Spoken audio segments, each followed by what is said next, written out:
Okay, let's unpack this.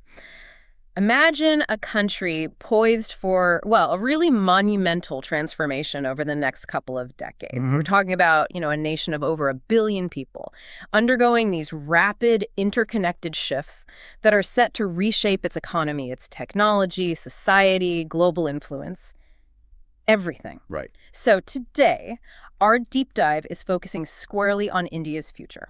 We're looking specifically at the horizon from, say, 2025 to 2045. The 20-year window. Exactly. And our mission, as always, is to pull the most important insights, those surprising nuggets from the sources we've looked at, give you a concise but thorough understanding of where India seems to be heading. And what's fascinating here, I think, isn't just the speed, though that's part of it, but the sheer scale of the changes we'll be exploring. Scale is definitely the word. Yeah, covering everything from, economic growth and tech innovation right through to social dynamics, environmental challenges. Big challenges there. Huge. And these aren't happening in isolation, right? They're all Yeah. fundamentally intertwined transformations. Definitely. Okay, so where should we start? Let's kick things off with the economy because the projections here are genuinely striking, really eye-popping. They really are. Our sources suggest India is, it's on a trajectory to become the world's third largest economy, possibly by 2030. That's soon, yeah? Yeah. Set to leapfrog economies like Japan and Germany. Big players. Huge players. And this isn't just about population size, right? It's a deliberate, significant pivot. A structural shift. Exactly. Moving away from an agriculture-based economy, moving firmly towards dominance by its service and manufacturing sectors. And what's driving that? The sources point to a few key things. Yeah, the core drivers seem to be, well, surging domestic consumption, for one. Rapid tech adoption is another. And massive investment in infrastructure. Oh. Can't forget that. Absolutely crucial. So, okay, step back a second. What does this seismic shift actually mean for how we understand global economic powerhouses? Well, it means you're looking at a new, undeniable force stepping onto the world stage. And very, very soon. Right. And tied directly to that economic acceleration is this profound demographic and urban shift. The urbanization trend. Yeah, by 2045, projections suggest over 40% of Indians could be living in urban areas. 40%, that's a huge number. It is. And this isn't just people moving house, it's the catalyst for truly massive investments. Like what specifically? Well, smart cities, for starters, Right. extensive new metro networks, modern highways, expanded airports, and, crucially, a lot more housing projects. Makes sense with that kind of population shift. And what's equally vital here is the foundational role of clean energy initiatives within all this expansion. So sustainability is baked in from the start. That seems to be the plan.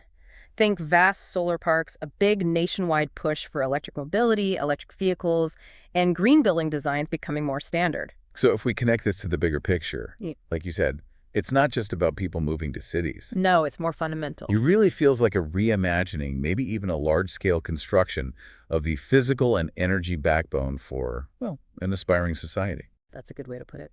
It seems like a deliberate effort to support both that rapid growth and the increasing population density, but trying to do it hopefully in a sustainable way. Right, trying to manage that balancing act.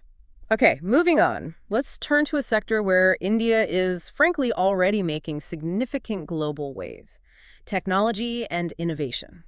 Yeah, this is a fascinating area. The data we've reviewed really indicates India is poised to become a major global tech and AI hub.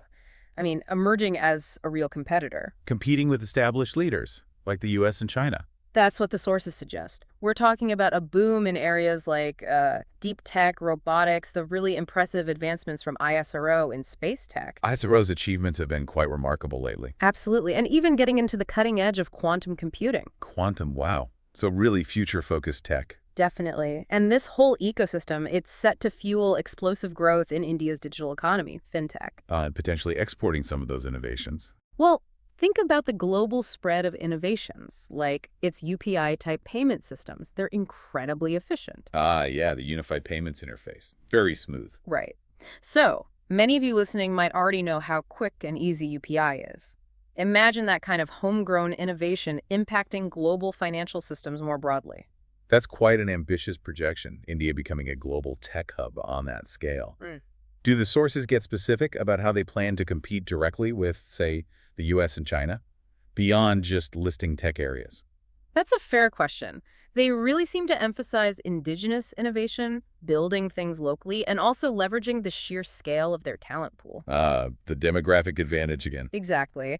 The strategy seems less about just mimicking what others do and more about carving out unique niches, finding leadership positions, especially in those advanced areas like quantum and AI, while simultaneously scaling up the whole digital economy. Okay, that makes sense. Building on strengths. And to fuel all this ambition, there's a major overhaul happening in education, too. Right, the education piece is critical for the talent pipeline. For sure.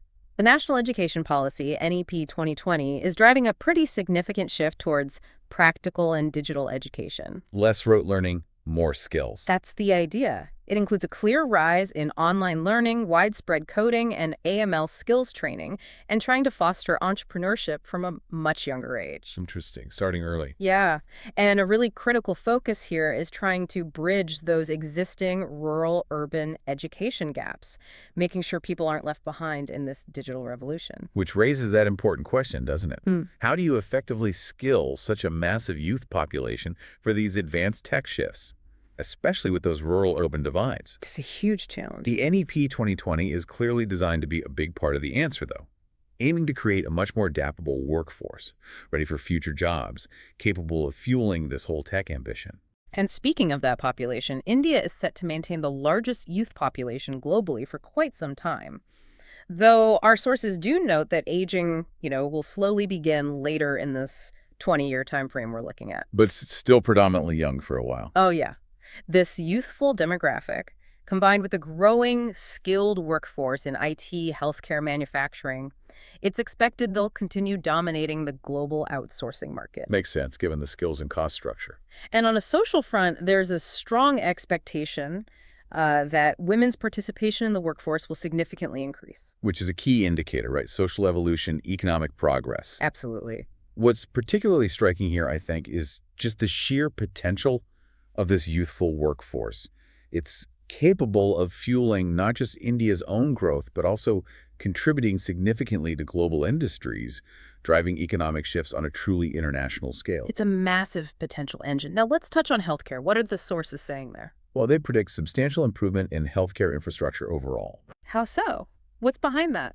It seems to be bolstered by massive government schemes, like Ayushman Bharat, that's the big national health insurance program, alongside significant private investment coming in as well. So a mix of public and private push. Exactly. Yeah. And we're also set to see impressive growth in things like telemedicine, which really took off during the pandemic globally. Yeah, that's sticking around. Definitely. Mm-hmm. Plus the expanded use of AI in diagnosis and India's continued strength as a leader in affordable pharmaceutical exports. They're already known as the pharmacy of the world in some ways. Right.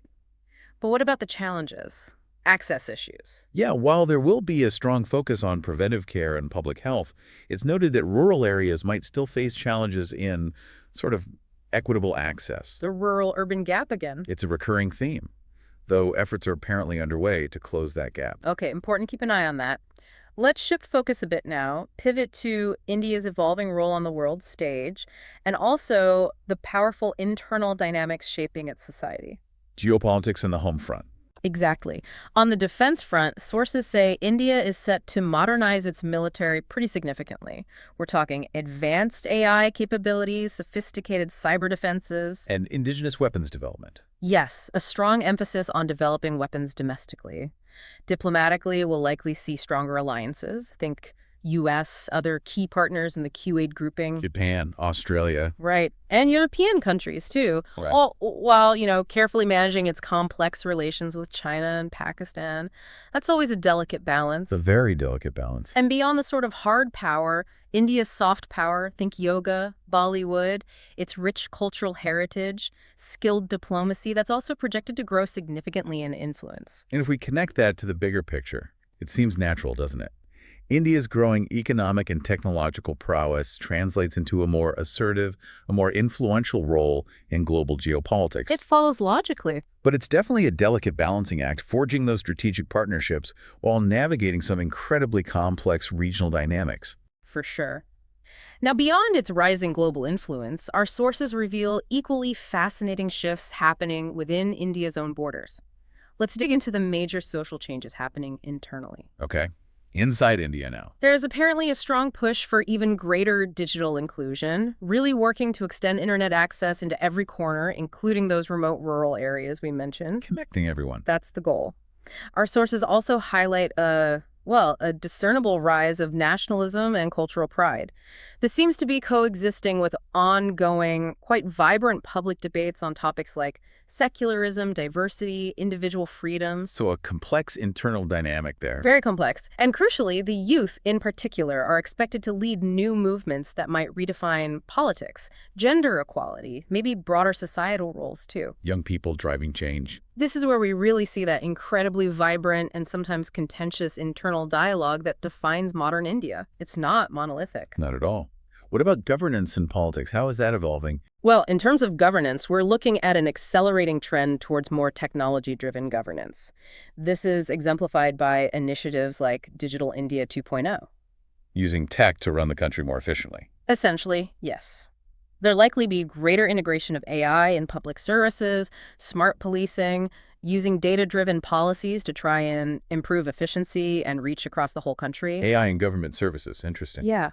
And while the political landscape itself may certainly see shifts, that's always possible, the core stability and the democratic framework are generally anticipated to persist through this period. What's particularly noteworthy there, I think, is that accelerating integration of technology into governance itself. Right, not just in the economy, but in how the government functions. Exactly. It's a trend with pretty significant implications for efficiency, maybe transparency on a national scale, fundamentally changing how public services are delivered and how people interact with the state. It really could. Now, here's where it gets really interesting, that critical balancing act India faces. Development versus environment.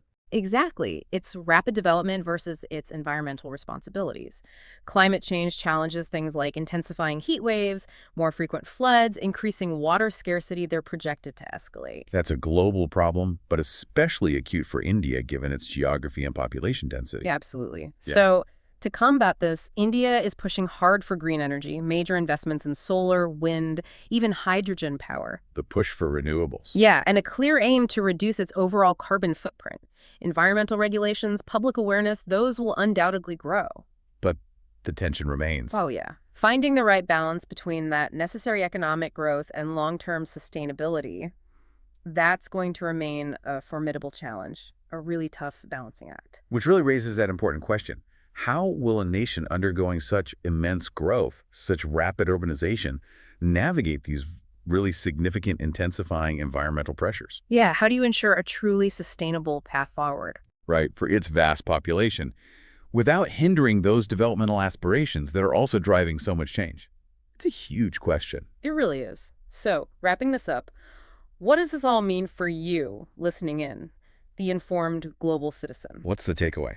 Our deep dive reveals that by 2045, India could very well stand as an economic and technology powerhouse. Increasingly urban, overwhelmingly youthful, and deeply aspirational. Facing challenges. Definitely. It will undoubtedly face complex environmental and social challenges, but the expectation is it remains resilient, evolving into a global influencer not just economically, but in culture, diplomacy, and digital innovation too. And understanding these multifaceted shifts, it isn't just about comprehending India in isolation, is it? No, it has wider implications. It's really about grasping the trajectory of a major global player whose progress, whose challenges, whose innovations, they will undoubtedly ripple across the world. Impacting you directly and indirectly. Absolutely, in ways we're probably only just beginning to imagine. So, maybe a final thought to leave you with. As India continues to leverage AI and digital technology to transform its governance, its public services on such a massive scale, what new questions might arise? Questions around. Well, things like data privacy, the ethical deployment of AI, and maybe the very nature of individual freedoms in this increasingly technologically advanced future that seems to be unfolding there. Food for thought indeed. How does a society manage that intersection of powerful technology, massive scale, and individual rights? Exactly, something to mull over.